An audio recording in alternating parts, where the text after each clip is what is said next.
Hey everybody, I'm live in CES 2024 Las Vegas. Unofficially starts Sunday with CES unveiled, and of course, there's a projected, I think, 130,000 people that are going to be in attendance, and this is Zenny60 Media's 14th year credential, and I personally love developing different platforms to share the YouTube videos, and our system is based on YouTube video content, which then becomes vlogs, and then from there social media. And the idea is to take a specific item of information and quite literally spread it out like that to different audiences under Zenny that may be following Zenny 62 in different ways. And this is something that I started doing 2008 Democratic National Convention, where I was one of the first 128 bloggers invited to cover that event, the historic event where Barack Obama became the first African American Democratic nominee for president of the United States. He won. And that was a legendary, life-changing event that I could talk about at length, but won't. And during that same time, however, I had discovered something called vlogging and got involved in first VloggerCon, the first vlogger convention on the West Coast, and you get it. In other words, and then in 2010 started covering CES, and that's my mecca because there's two ways of thinking about tech. There's what is built, and also how you live your life using tech, particularly digital technology. We have to be careful with respect to digital technology, of how we use it and how we endeavor to communicate with people with it, which is what I'm getting to here. There is a fascinating, I call it a discussion, not a controversy, but I do think it's worth presenting, because every year of my 14 years, almost every year, someone has developed a kind of platform to measure who's doing what on social media and rank them. We love ranking people, things, size of waves. We love ranking things as people, as human beings, right? That's just par for the course. It happens. And almost invariably, there's always someone who criticizes the platform that someone else made. And then when you take a look at it, because it boils down to people being listed, all right? Then you hear, well, hey, it should be this, it should present this. And then there's this none too veiled criticism of how many followers somebody else has, or that's things with arguments of that nature, presentations of that nature. I'm used to that, but I'm also accustomed to presenting what I believe should be a healthy conversation about it that is in this format and not in this two-dimensional framework of a text. Text is very easy to misread. But let me get to what I'm talking about specifically, and I'm going to actually tweet this out as well, so that I can continue with presenting this matter and how I think about it versus how others may think about it, and why I think there's room for both, but there's something in the middle. Okay, I'm tweeting that out. 2024. Okay, here we go. All right, now there is that, and I've done that. And let me show you what's going on here. This all started, I think, 3 days ago with Jim Harris, who's a tech content creator and a spokesperson regarding technology, has done this for a number of years, and he follows everybody, including myself, and put up this tweet here uh, as you can see, that presents something called Tweet Binder, and it it reads, and I'm going to enlarge it so you can get a better view of it. Zoom in, okay. Um, Wanted to analysis of 20,001 CES 2024 tweets by a tweet buyer is most active. And I'm one of the ones who are most active, to my surprise. So that's how I found out about the whole thing. All right. And I'm busy running a company and trying to get it out of a low period and everything. And we're going great to that and everything. So I don't have the time I used to really focus on this sort of thing, but it is worth a conversation. And so I see this, and there's these different categories. There's most active on the left, retweets on the middle, and original tweets on the right. Okay, fine. I remember the first measure of this sort of thing called Trendistic, which also gave you a fantastic breakdown of what the upcoming tweet trends were, and you can design what you were going to blog or vlog about based on it. And then, Twitter, then under Jack, Evan, and Biz, they kind of killed it. So anyway, a man who I follow, he doesn't follow me as a channel like Jim. He says, Jim, there should also be a value component to the report. And his name is James Gingrich, excuse me. And B2B technology influencer. And so he says, Jim, there should also be a value component to the report, and a list of the top trend contributors on it gives a better understanding of relative impact. For example, thousands of retweets from a user with a couple of thousand viewers is not worth nearly as much as a few dozen posts from a user with a few 100,000 followers. Would you mind sharing that component of the report too? Thanks again for sharing this. The free report tops out at 7 days. Well, I felt like, when you tweet something like, for example, thousands of retweets from a user with a couple thousand followers not as worth as much as a few dozen posts from a user from 200,000 followers, that's not true. Okay? Because for one thing, that person with a few 100,000 followers, you don't know how long they had those followers. You don't know if those followers are real or fake. You don't know the engagement level. You don't know any of that. All right. At the end of the day, it becomes a wash. And it's particularly at this stage where people are using these follower counts for marketing purposes. I get it. Okay. I get it. All right. I'll give you an example of what I'm talking about. I'm one of my time with Twitter goes back to 2006 when I wound up going to the Twitter launch party at Mighty San Francisco. Mighty's a nightclub. And Michael Bean of Forio, who I was partnered with when I started my sports business simulations company, my first startup, where we make online simulations of sports organizations for use in the classroom. And I made a game called the Oakland Baseball Sim World, which wound up being used in 40 high schools and colleges. But I digress. I ran into my friend Kathy Brooks, who was working for a guy named Luc Lemur, and she was traveling to Paris to be part of what was called Le Web Trois, as she called it. And you can, if you actually type that in Zenny60 YouTube, you can actually see my interviews with her. She actually lives in Las Vegas now. I forgot to call her. Anyway, so yeah, what I'm saying is that that's where I found out about Twitter. Now, Pounce was a much bigger, and eventually Pounce went down because there was a kind of a difference of view regarding Leah Culver.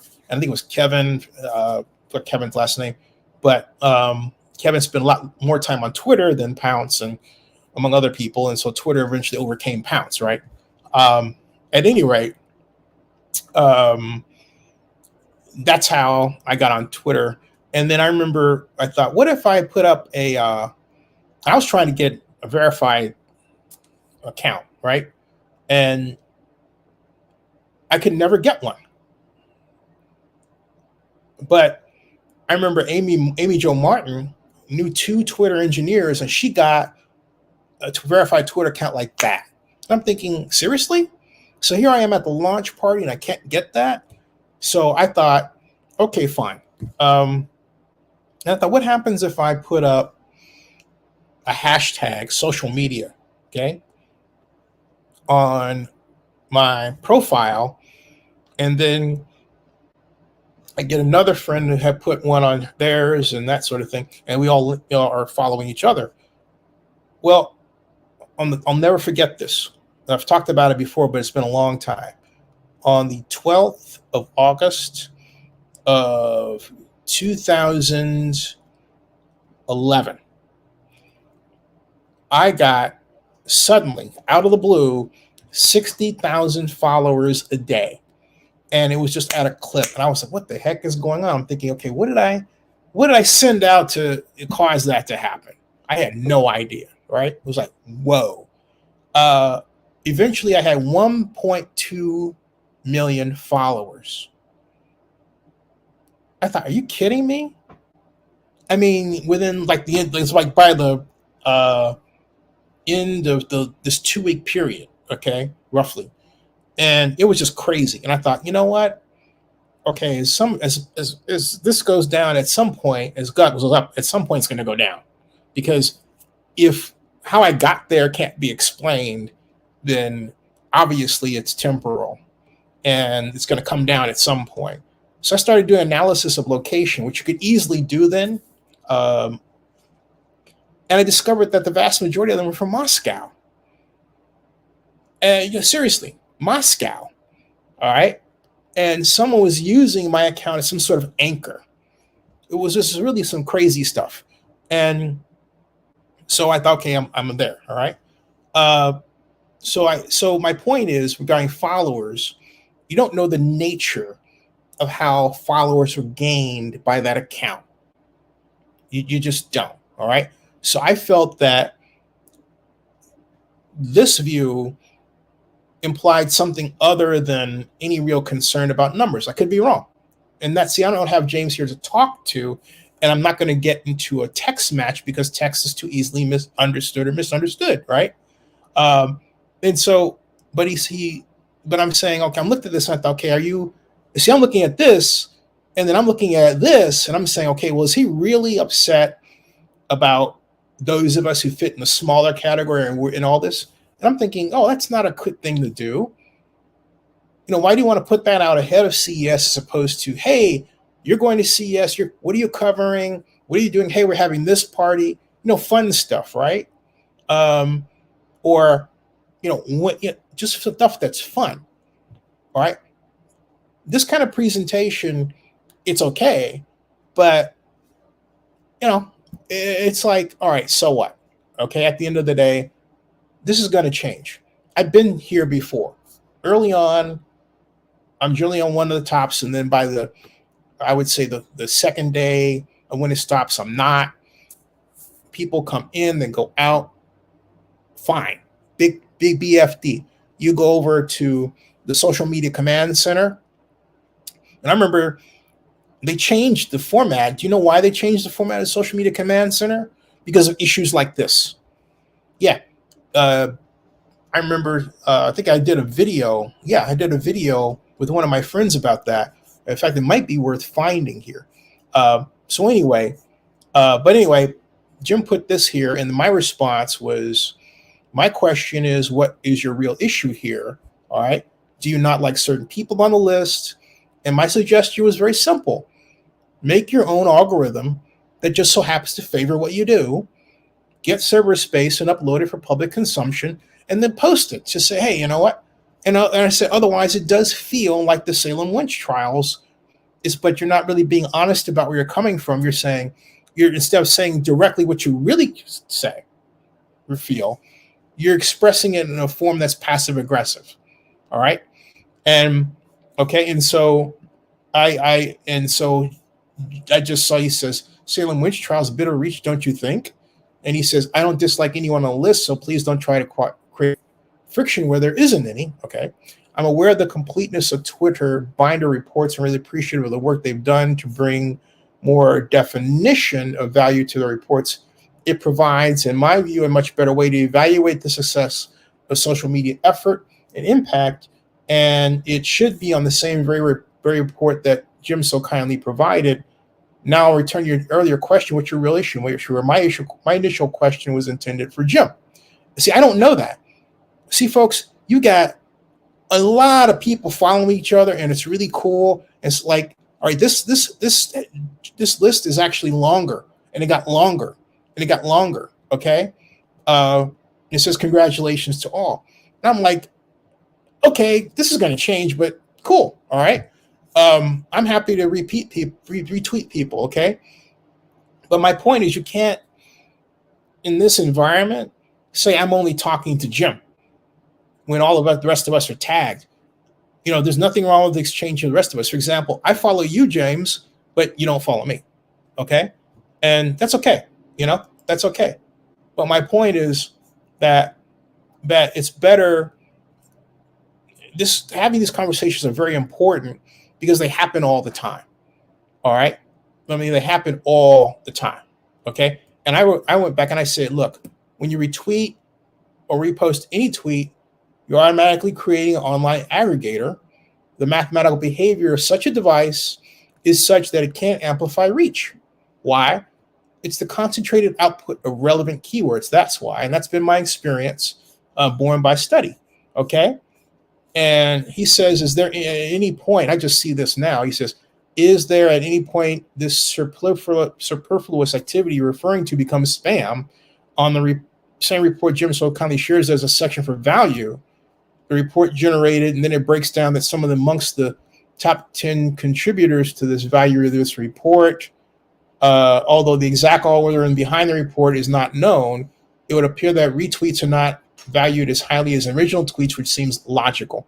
It would also appear that those which large number of followers are weighted more heavily as well. Again, logical. Okay, why is that logical? A lot of traffic around hashtags don't really relate to the hashtags.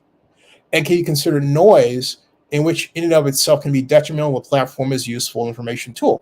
Yeah, well, says who? Okay, a number of people in Asia use hashtags, James. Okay, so I mean, and I have a number of partners who are in the Far East. They would be very insulted by that. So what are you really saying? You know, you really have to come to Jesus moment with what you are saying, and honestly ask yourself, you know, what are you trying to say, and how you really feel about people of different cultures. Okay, because there are different cultures represented here. All right. For example, you say you're hashtag B2B, right? Hashtag technology and hashtag influencer. If I tag influencer, do you know what I get? I get scantily clad women in bikinis coming up as influencers. Is that your crowd? Right? I'm just asking. Okay. Okay. So he says, for example, our discussion here, while relevant to social media analytics, is not really that relevant to the event itself. I disagree. And he says, should any reposts on this thread really be marked by the show hashtag? All right. And I think they should be. Let me show you something. Okay. On that note, because if social media, and this is true with the NAB show too, social media is highly important and must be considered in any conversation regarding digital technology. You have to, okay? It's just something you've got to do. Right here, okay, here is, all right. This was 9 years ago. And I'm going to put this right here. This is the Social Media Command Center. All right. Now, Zach is asking a question. He goes, will apps always be available for our times evolve, or will apps, mobile apps, etc., go to obsolete in the future? Just curious. That's a good question, Jim. I think apps will be replaced. I think apps will evolve into something else. The question is, what is that something else? I don't have the answer here yet, but hold on to that. That's a good question. Okay. Now, what I'm going to present is, this is from 9 years ago at CES, the Social Media Command Center, CES 2014. All right. And I will stop that screen and share screen. I'm using StreamYard, by the way, here. Okay. And there it is. All right. So my point is, if this wasn't, James, if this wasn't an important part of CES, there would not be a social media command center. Yet there has been. Take for a number of years. Take a look. All right. Here. Right there.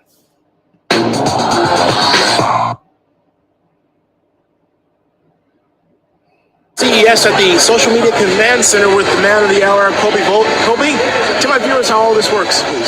So what we've done is developed this whole Social Media Command Center. It's actually called FH Black Box, powered by Buzz Radar.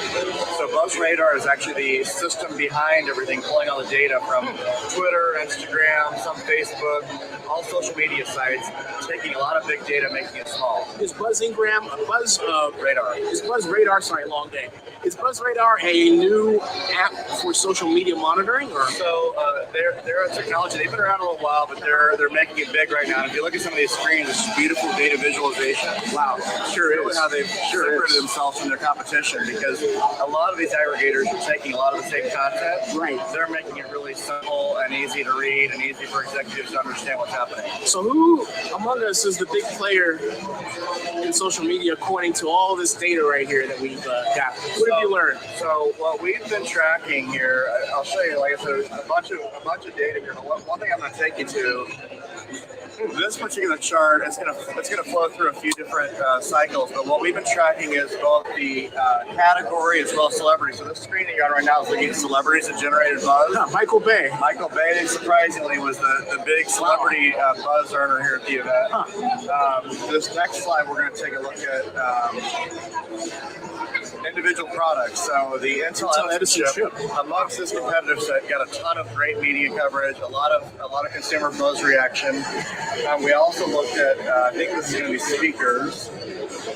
Yeah, so we're looking at the different speakers. They will spike up as we know that they've either just spoken or about to speak. Wow. Hey, I'm surprised. Marissa Mayer's at the bottom. Well, she's been at the top most of the week, so that's okay. moving depending upon when you're talking. So it alternates throughout the course of the day. And then this one is really interesting. Is wearable technology has been the killer. Everyone's talking about it.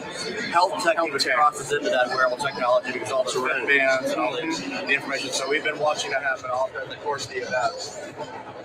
Here's some brand winners, but I want to take you real quickly to something. Hey, last year it was Samsung. Well, they're right there. Trust me. So this particular chart is looking at some brands that we've chosen to look at. We knew in advance these would be big players: Intel, Sony, Samsung, Audi, and really LG. Those have been the top 5, kind of battling each other all week long. One of the cool things about this platform is this is organically looking for conversations. Right. So we're looking for words that come up that we were or were not searching for. This is how it really lets us find out which companies are buzzing. So Gibson wasn't on our list initially. They had a huge deal with, Brown, I think, from Back to the Future. Jimmy Page was there, I think, yesterday. It was his birthday. So also they had this huge rush. We're like, let's get them into our chart. Same thing happened with a number of other companies. So this has been our way to really keep our finger on the pulse of what's going on. So people have saw something. Yeah, exactly. Sports watching. These are all organic words, so we don't ever know what's going to come up, and we'll see individuals' names come up. And what's the city heat chart? This is showing where a majority of the conversation is being generated. So a lot of it is based on your profile. So if it says you're from New York, it's going to capture you as from New York. So we've got obviously a lot of media from New York that's here that's generating a lot of conversation. This is really fascinating. Wow. And we've also we're capturing all these Instagram photos that people are posting live. We can scroll through them. One of the cool things about this is this allowed us to track the celebrities because we didn't even know who was all here. Right. But we started seeing all these people posting pictures with Shaq and 50 Cent and all these people. So it allowed us to track those people. Hey, can anybody see this online? Is there a place you can go? Yeah, absolutely. If you have a mobile device or tablet, text the word Black Box to 75309. 75309. Hey, thanks a lot. No problem. Thank you. Okay, so as you can see, that was like the first interview that I did on the Social Media Command Center, okay? And then there was another because I got into this great habit of making absolutely certain I had a conversation like, here's The very next year, Nikki Yates, 2000 CES 2015. Tell us about these social media commands. Okay. And here's Nikki Yates, who actually then later took off to South Africa. Here she is, CES 2015, right here. Tell us about the social media command center at CES. Perfect. So it is a collaboration between Flashman Hillard and Buzz Radar. So what you see behind me is on the outskirts, you have the visualization center built by Buzz Radar. So what we do is we capture data and visualize it so it's a little easier to understand. And then we are partnering with Flashman Hillard so you can dive deeper into the data and look at topics that are of most interest to you. So what is the most popular topic? Well, we're looking at it on a 24-hour basis to kind of really get the most out of it. Sure. And Intel has been dominating the conversation today, as have wearable tech. Wow. And any particular producer of microblogging or media that's dominating? Twitter tends to always dominate events like these, and we're definitely seeing that. Although photos are definitely going up as we've seen over the years. So I think when we looked at it last night, photos were about 20% of the conversation, while Twitter has been about 80%. So. And how can my viewers find out more about what's happening back here? So you can go to buzzradar.com. We're actually launching a whole new site to build your own service tomorrow. Ooh, hey! Is this a scoop? This is the scoop. You Wait a can minute. get right here. I got a scoop.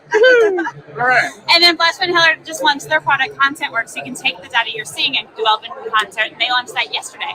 Thank you so much. Awesome. Thank you guys. Yes, so that was her take. And then I made another take on the command center here.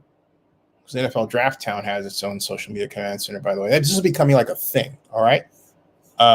Now, this is what I said here. Hey everybody, happy Veterans Day, but this vlog is about CES 2020 Las Vegas coming up January 5th through the 11th, and where Zenny62 Media is credential press for the 10th straight year. I want to talk about something called the Social Media Command Center. The Social Media Command Center is located at the entrance toward the North Hall Convention Center area of the Las Vegas Convention Center. It, as you walk in those doors, is just off to the diagonal left. It has a screen that if you go up a little bit close, although you don't have to go up too close because it's been enlarged over the years, and shows what the performance on social media is, in particular Twitter.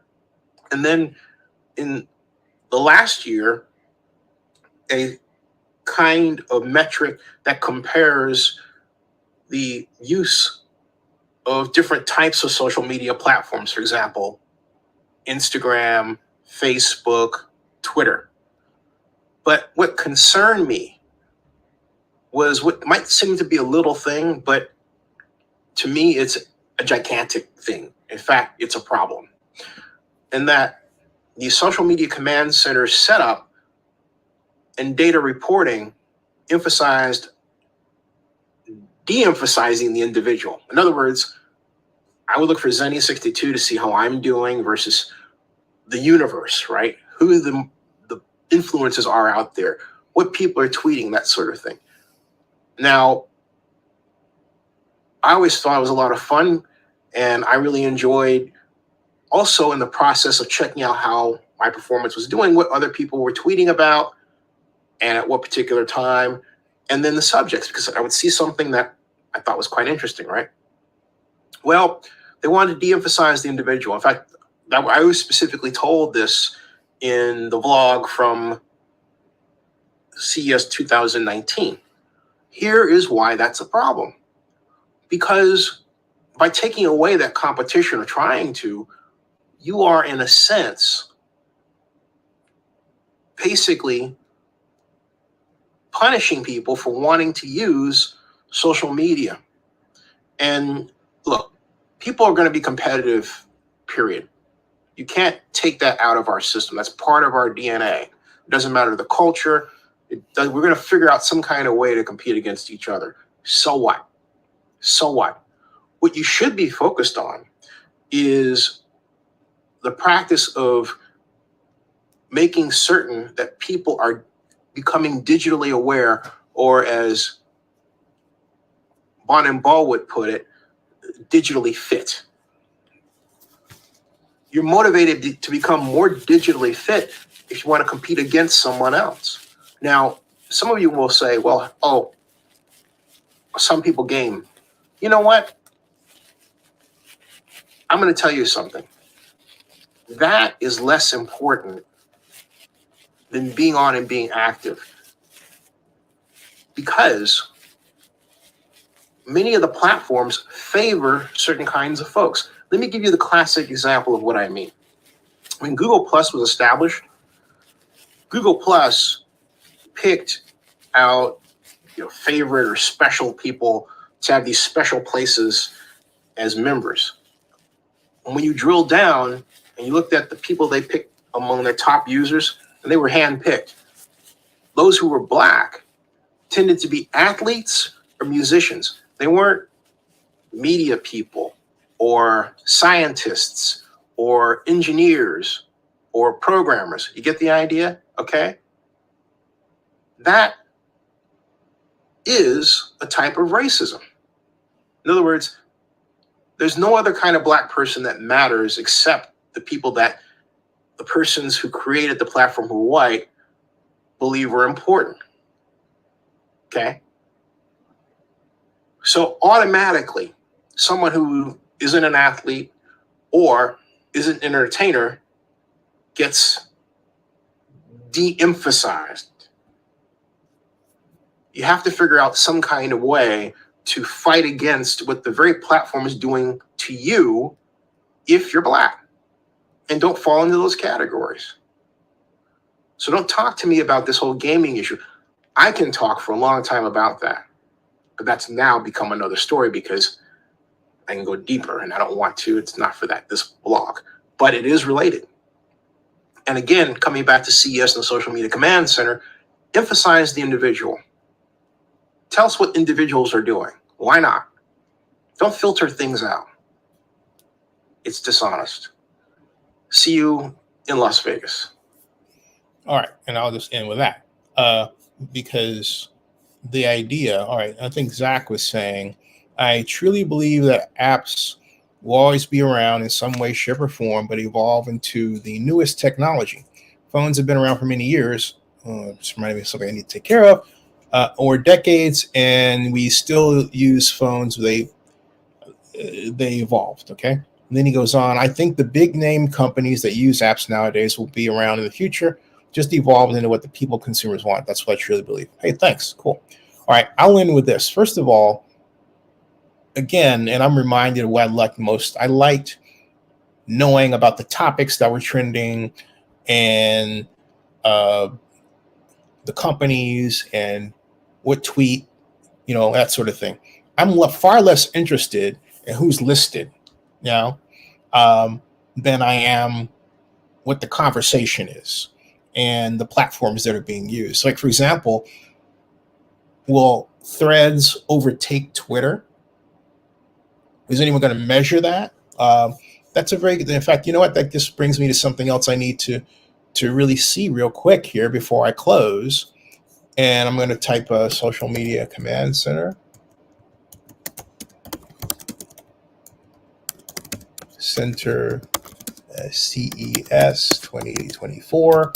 And let's see here. I don't see any. Let me just make sure I lock in Social Media Command Center here. And yeah, there's NAB at a Social Media Command Center.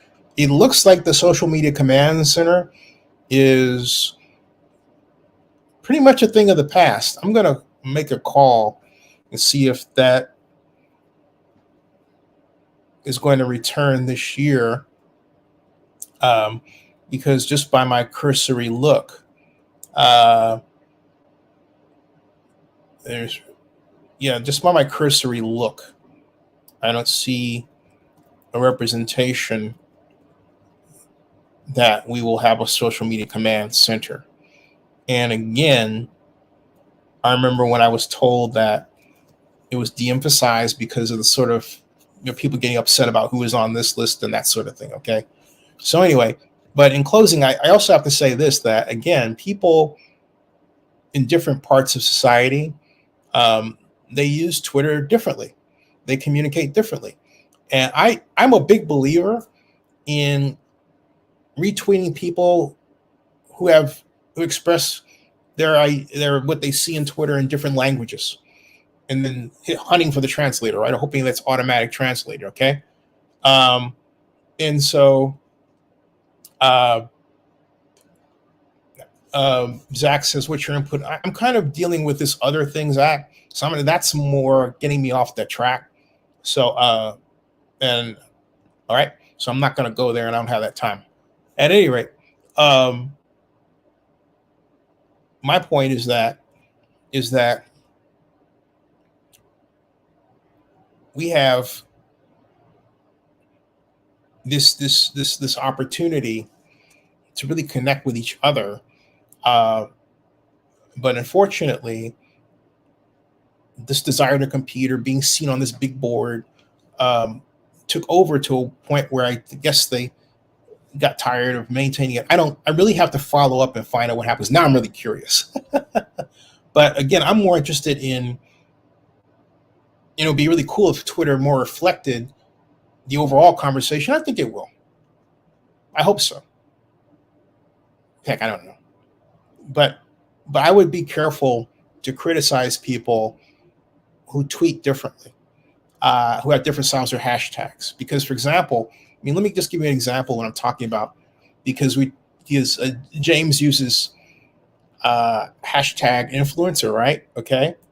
And so let's check that out. All right. I just want to have a little fun with this real quick, see where it gets us. All right. If I happen to present that, because he's criticizing people who use a hashtag, and he's using a hashtag in his title, right? So if we take a look at that here, okay, and okay, so here we go, right? He's hashtag technology, hashtag influence. All right, well, let's check on that. All right, okay. Where's the hashtag influencer get us? We put it there. Let's put it in search. All right, and have a little fun with it. Okay, it gets us. All right, so there we go. All right, influencer. Who comes up? There's Jeff Kagan. There's James, Daniel Richmond. Okay, but then there's, all right, sexy fragrance. Right? Do I want to see that? No. Is that value to me? No, it's not. Okay. Then Greg Mead says, me being an hashtag influencer helping Brock Mimosa's Frost Buddy cups look better on the shelves. Okay. Is there anything having to do with CES? Nope. Where's the voice recording? Where's the witness? Where's the copy of the forensic report you paid for? Well, anyway, okay. All right. Glamour fans, okay. Wow, yeah. All right. So, you're getting the idea here, okay? Influencer takes you in a lot of different directions, and it's why, for example, for my profile, I prefer hashtag CES 2014. All right, in mine, okay. And so if I just put that here, what does it get me? Boom. All right. There's Jim. All right. There's Glenn. There's Dr. Clued Amali, who all right, Jim follows me, Glenn follows me. The good doctor doesn't yet. There's Harold giving us a fantastic tour. Look at that. Isn't that cool? Isn't that cool? All right. I retweeted that. I'd like to say I retweeted the crap out of it. There's Michael Fisher. He's buoyed by the support for Click's keyboard. Okay. So my point is, if you come to my Twitter account, you are more likely to see valuable tweets from CES 2024, maybe than what James is putting out, because he doesn't have that in his title. He's more concerned with telling you he's an influencer, but when I take hashtag influence, I get something I'm not expecting. My point is not to be mean, but it's to point out, James, that, there are all kinds of ways to look at this. And you're always going to present something that maybe somebody else isn't comfortable with. Here is what you do. At the end of the day, you always say, hey, man, let's meet for a brewski or something like that, right? You meet people. You don't find ways to divide them. All right? So there it is, okay? There it is. All I did was apply critical thinking to this group thought, think about how this information's, expressed. And which I have, an expressed concern with. So I did. Boom, big deal. All right. Have fun at CES 2024. Check out Peter Luger because I'm interested in find out what people think about it. If you see an air car, holler. See you later.